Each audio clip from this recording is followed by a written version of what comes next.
اعوذ باللہ من الشیطان الرجیم بسم اللہ الرحمن الرحیم۔ اور وہ وقت یاد کرو جب ہم نے اس گھر یعنی خانہ کعبہ کو تمام لوگوں کے لیے مرکز اور مقام امن قرار دیا اور حکم دیا کہ مقام ابراہیم یعنی جہاں عبادت کے لیے کھڑے ہوئے تھے کو اپنی نماز کی جگہ بناؤ۔ اور ہم نے ابراہیم اور اسماعیل کو وصیت کی یعنی حکم دیا کہ تم دونوں میرے اس گھر کو طواف کرنے والوں، اعتکاف کرنے والوں اور رکوع کرنے والوں کے لیے پاک اور صاف رکھو۔ اور وہ وقت یاد کرو جب ابراہیم نے کہا یعنی دعا کی، اے میرے پروردگار اس شہر مکہ کو امن والا شہر بنا اور اس کے رہنے والوں میں سے جو اللہ اور آخرت کے دن پر ایمان لائیں انہیں ہر قسم کے پھلوں سے روزی عطا فرما۔ ارشاد ہوا، اور جو کفر اختیار کرے گا اس کو بھی چند روزہ زندگی میں فائدہ اٹھانے دوں گا اور پھر اسے کشاں کشاں دوزخ کے عذاب کی طرف لے جاؤں گا، اور وہ کیسا برا ٹھکانہ ہے۔ اور وہ وقت بھی یاد کرو جب ابراہیم اور اسماعیل اس گھر یعنی خانہ کعبہ کی بنیادیں بلند کر رہے تھے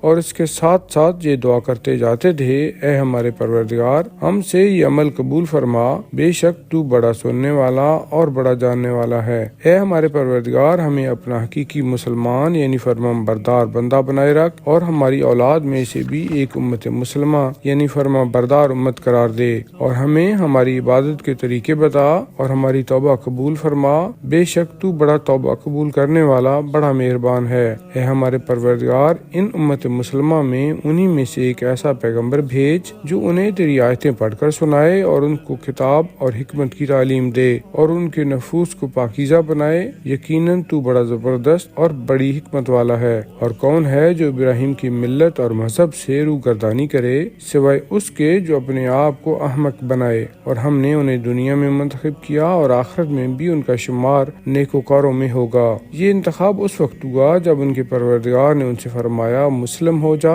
یعنی سر تسلیم جھکا کر فرما بردار ہو جا، تو انہوں نے کہا میں نے تمام جہانوں کے رب کے سامنے سر جھکا دیا۔ اور ابراہیم نے اپنے بیٹوں کو اسی ملت پر قائم رہنے کی وصیت کی، اور یعقوب نے بھی، اے میرے فرزند بے شک اللہ نے تمہارے لیے ایک خاص دین یعنی اسلام منتخب کیا ہے، سو تم ہرگز نہ مرنا مگر اس حالت میں کہ تم حقیقی مسلمان ہو۔ اے یہود کیا تم اس وقت موجود تھے جب یعقوب کی موت کا وقت آیا؟ اس وقت انہوں نے اپنے بیٹوں سے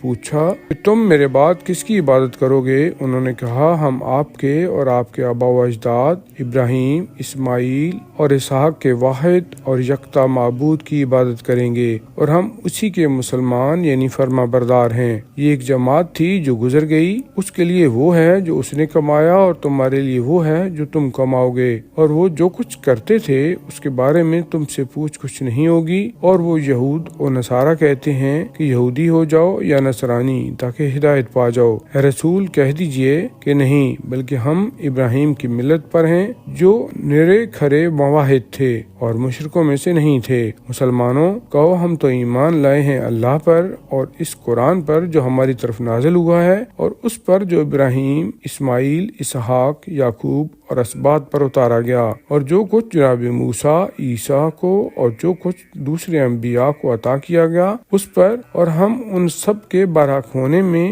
اور ان پر ایمان لانے میں کسی کے درمیان تفریق نہیں کرتے، اور ہم اس اللہ کے مسلمان فرما بردار ہیں۔ تو اگر یہ لوگ اہل کتاب اسی طرح ایمان لے آئیں جس طرح تم لائے ہو تو ہدایت پا گئے، اور اگر روگردانی کریں تو وہ بڑی مخالفت اور ہٹ درمی میں پڑ گئے ہیں، سو ان کے مقابلہ میں اللہ تمہارے لیے کافی ہے اور وہ بڑا سننے والا بڑا جاننے والا ہے۔ ہم نے اللہ کا رنگ اختیار کیا ہے، اور اللہ کے رنگ یعنی دین اسلام سے بہتر کس کا رنگ ہے، اور ہم اسی کے عبادت گزار ہیں۔ اے رسول کہہ دیجئے کیا تم ہم سے اللہ کے بارے میں جھگڑتے ہو حالانکہ وہی ہمارا بھی پروردگار ہے اور تمہارا بھی پروردگار ہے، اور ہمارے اعمال ہمارے لیے ہیں اور تمہارے اعمال تمہارے لیے، اور ہم تو اخلاص کے ساتھ اسی کی عبادت کرنے والے ہیں۔ کیا تم یہ کہتے ہو کہ ابراہیم، اسماعیل، اسحاق، یعقوب اور اسباط یہودی یا عیسائی تھے؟ آپ کہیے کیا تم زیادہ جانتے ہو یا اللہ؟ اور اس شخص سے بڑا ظالم کون ہوگا جس کے پاس اللہ کی کوئی گواہی ہو جسے وہ چھپائے، اور اللہ تمہارے اعمال سے غافل نہیں ہے۔ یہ ایک جماعت تھی جو گزر گئی، اس کے لیے وہ ہے جو اس نے کمایا اور تمہارے لیے وہ ہے جو تم کماؤ گے، اور جو کچھ وہ کرتے تھے اس کے بارے میں تم سے پوچھ کچھ نہیں کی جائے گی۔